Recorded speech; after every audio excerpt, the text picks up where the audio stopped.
Now, Kambale Musavuli is the spokesman for the Friends of Congo, an advocacy group based in Washington, D.C. He joins us from Germantown in the U.S. state of Maryland. Kambale, thank you very much indeed for being with Al Jazeera. Let me first start by asking you, what do you make of this deal? Are you optimistic?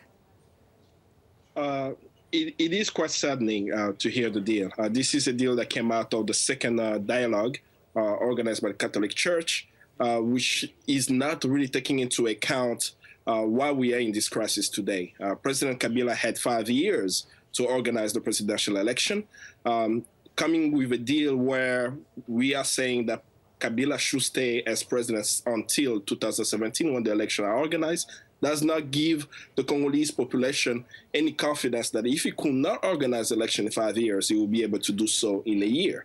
It is definitely a deal that is not in alignment with the will of the Congolese population, who came out in masses on December 19th. Unfortunately, they were repressed.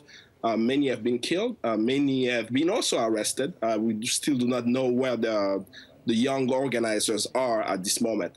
So any deal today that will allow Kabila to stay is to reward him for breaking the social contract he had with the Congolese people, that he only has 2 mandates and that he will step down on December 19th, 2016.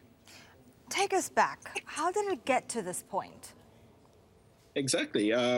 President Kabila has been in power since 2001.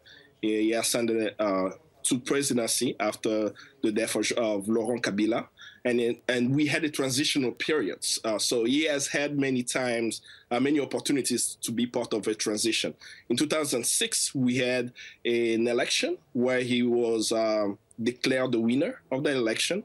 In 2011, he was again declared the winner of the election, even though the 2011 election was more with many irregularities. But the population was so confident that after the election of 2011, we only had 5 years to be with him as a president. And they organized, they've waited.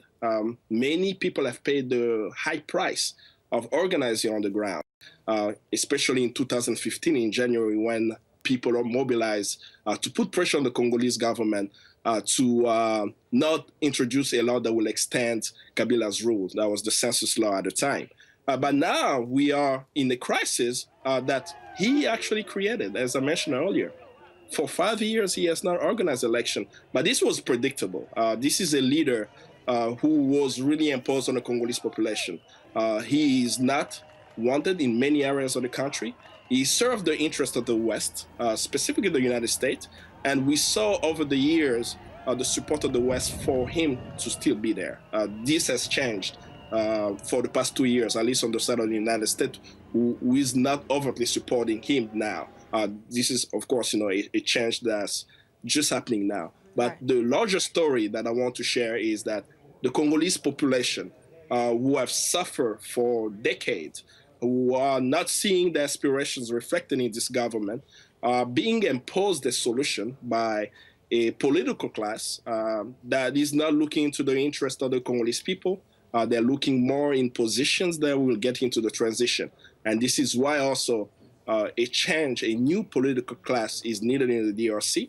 But I'm hopeful over the coming days, months, and years, the youth of the Congo will be able to transform the country. And speaking about looking to the future, I wanted to ask you about where you sort of forecast the faith of political leadership and democracy in the DRC going forward. What would you recommend if you had any policy changes to implement?